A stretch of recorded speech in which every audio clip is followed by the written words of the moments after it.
جو کتاب آپ پر نازل ہوئی ہے اور جو وحی خفی کے ذریعے حدیث جو آپ پر نازل ہوئی ہے اس پر وہ ایمان رکھتے ہیں، یعنی قرآن پر اور حدیث پر. اچھا، پانچویں چیز،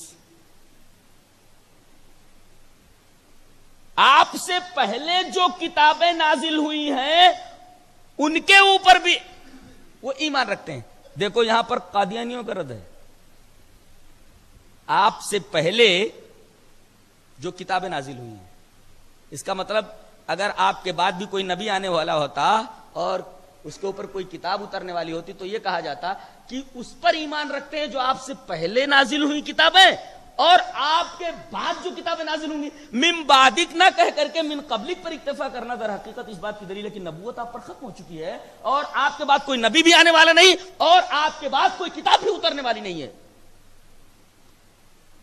چھٹی چیز، وبالآخرۃ ہم یوقنون، جو آخرت پر یقین رکھتے ہیں. چھٹی صفت. اور تقوی لے لیجئے جو پہلے ہے، در حقیقت یہ کامیابی کے 7 مدارج ہیں. اگر یہ چیزیں کسی کی زندگی میں آ جائیں، کیا؟ تقوی، ایمان بالغیب، نماز کا قائم کرنا، زکوٰۃ کا دینا، قرآن پر ایمان رکھنا اور انبیاء کرام کے اوپر اترنے والی کتابوں کا یقین رکھنا، آخرت پر یقین رکھنا، یہ ساری کی ساری چیزیں جو کل 7 ہوئیں، یہ کسی کی زندگی میں آ جائیں تو اللہ تبارک و تعالی نے مزدہ سنایا، اولئک علی ھدی من ربہم، یہ اپنے رب کی طرف سے ہدایت پر ہیں، اولئک ھم المفلحون، یہ کامیاب ہیں، اپنے رب کی طرف سے ہدایت پر ہیں اور کامیاب یہ لوگ ہیں. 7 چیزیں جس کی زندگی میں آ جائیں وہ اپنے رب کی طرف سے ہدایت پر ہے اور وہ کامیاب ہے.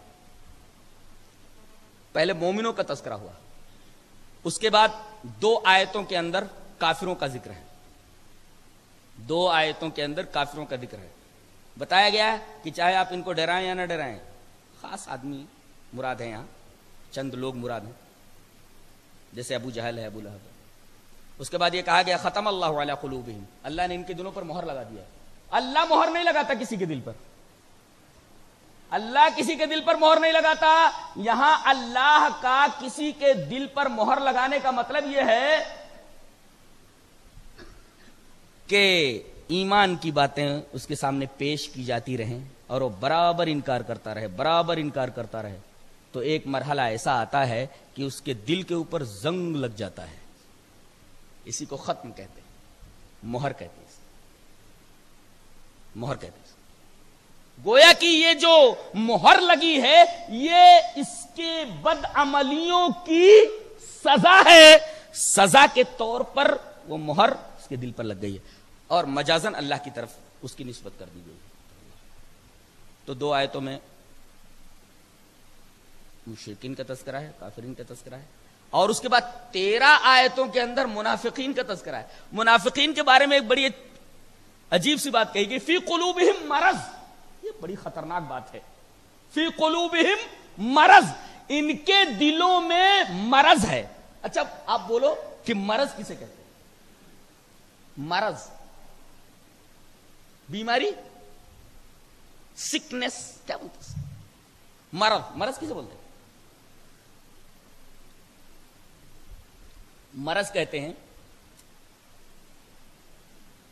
کوئی چیز اپنا فطری عمل چھوڑ دے، مریض ہو جاتا ہے. کڈنی اپنا کام کرنا بند کر دے، جو فطری عمل ہے اس کا، بیمار ہو جاتی ہے. دل جو اس کا فطری عمل ہے، جو نیچرل ورکنگ ہے، وہ بند کر دے، بیمار ہو جاتی ہے. اعضاء، یہ ہاتھ مثلا، یہ پیر، یہ اپنا فطری عمل بند کر دے تو شل ہو جاتے ہیں مثلا، تو سمجھو بیمار ہو گئے. تو کوئی چیز اپنا نیچرل ورکنگ، اپنا فطری کام چھوڑ دے تو بیمار ہو جاتا. بتایا گیا کہ دل، اللہ تعالی نے انسان کا دل اس طرح بنایا ہے کہ اس میں توحید ودیت کر دی ہے. جیسا کہ حدیث میں ہے کل مولود یولد علی الفطرہ، ہر بچہ توحید کے اوپر پیدا ہوتا ہے، یہ تو ماحول اس کو جو ملتا ہے، مجوسی ماحول، نصرانی ماحول، یہودی ماحول، یہ ماحول کے رنگ میں رنگ جاتا ہے، مجوسی ہو جاتا ہے، نصرانی ہو جاتا ہے، یہودی ہو جاتا ہے۔ یعنی دل کا جو فطری ورک تھا، فطری جو کام تھا، اس نے کرنا بند کر دیا، دل مریض ہو گیا۔ یہ بیماری مادیات میں بھی ہے اور یہ بیماری روحانیات میں بھی ہے۔ اعضاء اپنا کام بند کر دیں تو وہ بیمار ہو جاتے ہیں۔ اسی طرح روحانیات میں دل جس کے اندر ودیت کی ہوئی ہے توحید، اگر وہ اپنا فطری کام جس پر سے پیدا کیا گیا چھوڑ دے، فطری کام، نیچرل ورکنگ، بیمار ہو جاتا ہے۔ اسی طریقے سے یہ منافق ہیں، یہ بیمار ہیں، ان کے دل بیمار ہیں، فی قلوبہم مرض، ان کے دلوں میں بیماری گھس گئی، فطری عمل جو ہے دل کا وہ ختم ہو گیا، دل نے فطری عمل چھوڑ دیا۔ تو پہلے مومنوں کا تذکرہ ہوا، پھر اس کے بعد 2 آیتوں میں کافروں کا تذکرہ ہوا، اس کے بعد 13 آیتوں کے اندر منافقین کا تذکرہ ہوا، اور منافقین کی 2 قسمیں بتائی گئی ہیں۔ ایک منافق تو وہ ہیں جو اپنے نفاق کے اوپر، کفر کے اوپر سختی سے جمے ہوئے ہیں اور اسلام کا اور ایمان کا جو اظہار کرتے ہیں اپنی جان بچانے کے لیے یا تو پھر دنیاوی مفاد کے لیے، اور دوسرے قسم کے جو منافقین ہیں وہ اسلام کی حقانیت دیکھ کر اسلام کی طرف بڑھتے تو ہیں لیکن اسلام کے اندر، اسلام کے راستے میں آنے والی جو مشکلات ہیں اس کو دیکھ کر کے پیچھے ہٹ جاتے ہیں۔ یہ 2 قسم کے منافقین۔ اس کے بعد اللہ تبارک و تعالی نے توحید کا بیان شروع کیا ہے۔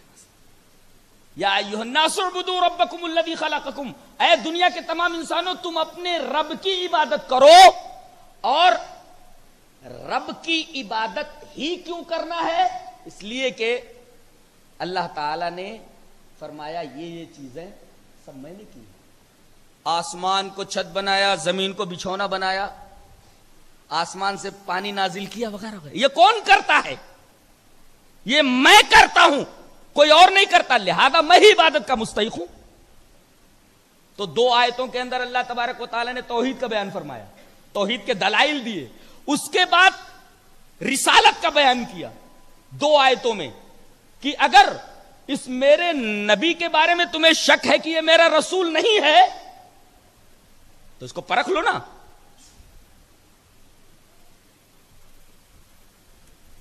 شیرازی کا ایک شعر بڑا پیارا سا، کہتے ہیں کہ در دوستی حافظ اگر نیستت یقین، زر خالصستو باق نمی دارد از حق۔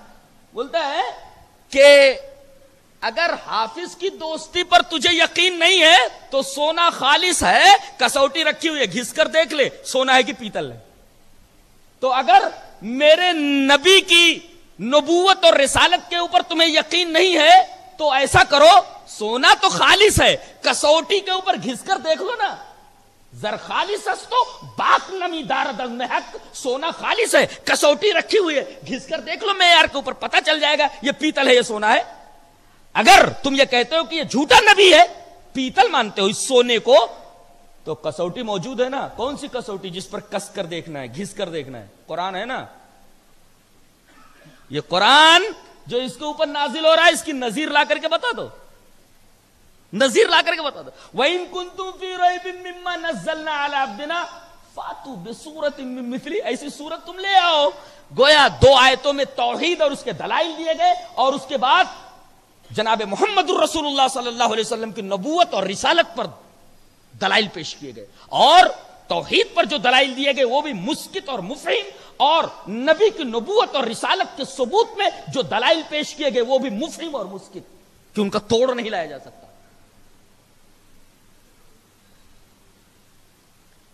اب ظاہر ہے کہ آپ توحید و رسالت کو مان لیں گے، مسلمان بن جائیں گے، ایمان والے بن جائیں گے، تو اب اس کا فائدہ بھی بتانا چاہیے نا۔ تو تھوڑا سا فائدہ بتا دیا گیا۔ کیا فائدہ بتایا گیا؟ کہ جنت میں پھل بہت اچھے اچھے ملیں گے، اور اس میں پاک بیویاں ہوں گی، تو جنت کا تذکرہ ہوگا کہ جنت